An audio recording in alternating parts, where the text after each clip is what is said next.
Good morning from the What's Up News Network, broadcasting from Panama City Beach, Florida, the home of the world's most beautiful beaches. I want to talk to you a little bit about pending home sales. And this comes from what the National Association of Realtors calls this is the Pending Home Sale Index. And an article that was published by the National Association of Realtors chief economist, Lawrence Yum, said that during the past months, we have had in the index, the pending home sale index nationwide was down 21.8%. The Northeast suffered the worst because they had 48.2% of home sales down, and the Midwest had 15.9% down. The South, our area, was the lowest in lost home sales. We only had 15.4%, and then the West of the United States, they had 20%. So Mr. Yum believes that because of the strong foundation that we have in home sales and the real estate market before the crisis, that we should rebound very quickly. There is still a shortage of housing across the country, and anytime we have a shortage, that keeps the price up.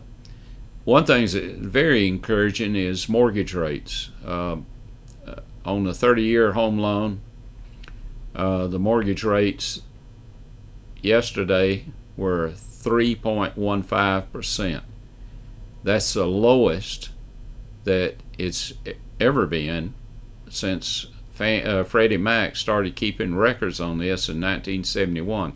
So we know it's the lowest interest rate since 1971. So 3.15 for a 30-year mortgage, that's really fantastic, and makes it easy for people to acquire a home if they're interested in doing that.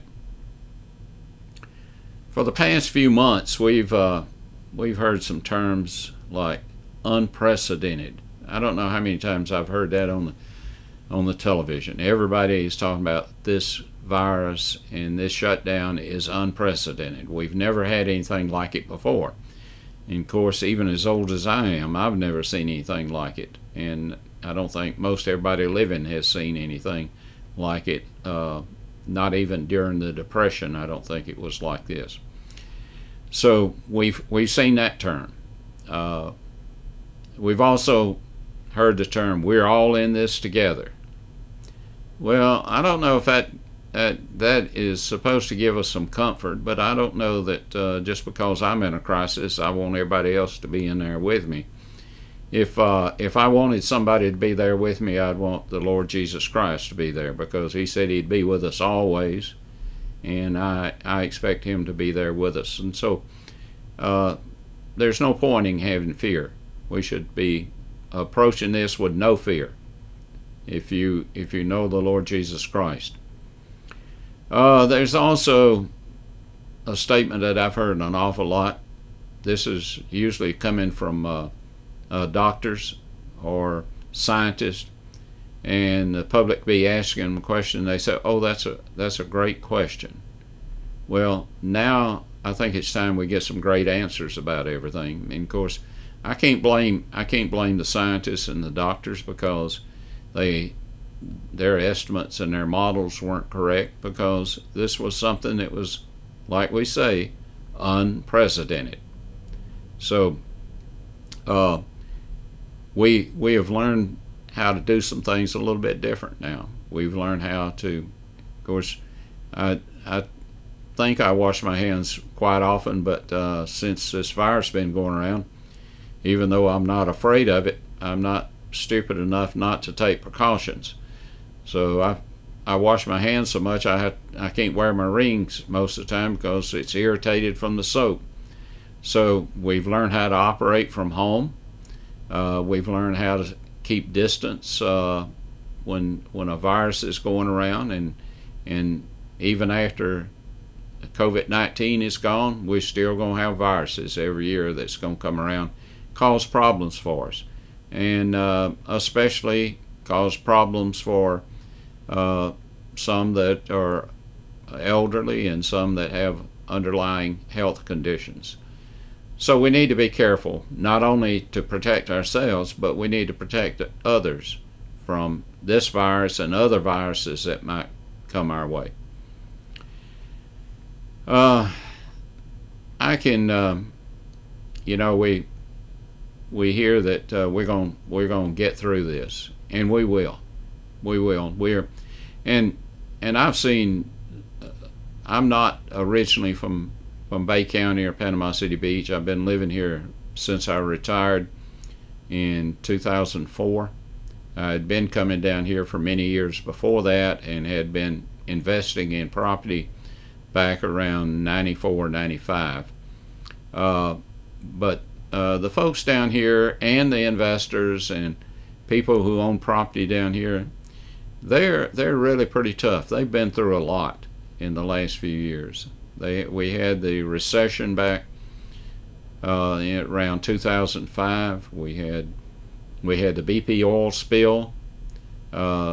We really didn't have any oil here, but the news media thought it would be a better story if they pretended we did, and so they managed to ruin the economy down here for that summer in 2010 because of their reports, and they just couldn't find any oil. We had people walking up and down the beaches. BP had hired crews to walk the beach trying to find tar balls, and they couldn't find them. So we were very fortunate in that we didn't have it, but we had misfortune because the media just destroyed our economy trying to get a story which was totally false. Then we had Michael come to visit us in 2018, and that destroyed pretty much Bay County and Panama City Beach. More destruction was in town than was on the beach. And the other counties that adjoined us to the north and to the east were hit hard. And they haven't all recovered yet. One of the biggest problems that we have right now, even though we're the complexes that we rent down here, the condominiums and the houses on the Panama City Beach, are pretty much fixed up. All the damage has been repaired. The big problem we had last year was that we didn't have enough support personnel. We didn't have enough people to work in the condominiums. We didn't have enough people to work in the restaurants, and it was very difficult. I suspect that we may have that problem now as we're beginning to get back up to full strength. There had been a lot of house building going on in the past 2 years, and I think that the housing's going to be relieved quite a bit for the workers. They'll have some place to stay. But with Congress and their wisdom, and they're trying to provide income for people, they have agreed to pay people more than what they would have earned while they were working. So a lot of people might be hesitant coming back to work if they're making more money by not working. But we will see that once the restaurants get up to full steam and start back taking 100% occupancy, where now they're only about 50% occupancy. And but we do have a problem with having enough support personnel to operate the restaurants and the condominiums and all the recreational activities and all that we have here on the beach. So we're hoping that we will get through this, and I believe we will. These people down here are very strong. They get knocked down, but they get right back up, and they're good people. I can just imagine about what might happen 10 years from now. I can just imagine that a 9-year-old boy comes up to his dad and says, "Dad, why is my sister named Paris?" And the dad says, "Well, son," said, "your mother and I were on vacation in France, and Paris was conceived there. And that's the reason we named her after that great city, Paris." And the dad said, Is that the only question that you have, Quarantine?" So with that, I think we will get by. We're going to have these memories. Some of them may have names associated with it, but we will get by. We will recover. And people will always want to come to these beautiful beaches. They have such great time. We want everybody to come down and enjoy it. We love to see our visitors. They pay for the activities down here. We love to see them. We want them to be safe. And remember that this is such a beautiful place, but they also some risky things that go on here, and you need to be very careful and make sure that you enjoy your vacation and then you go back home safe. So that's all the news for today. I'll talk to you tomorrow. Thanks so much for tuning in.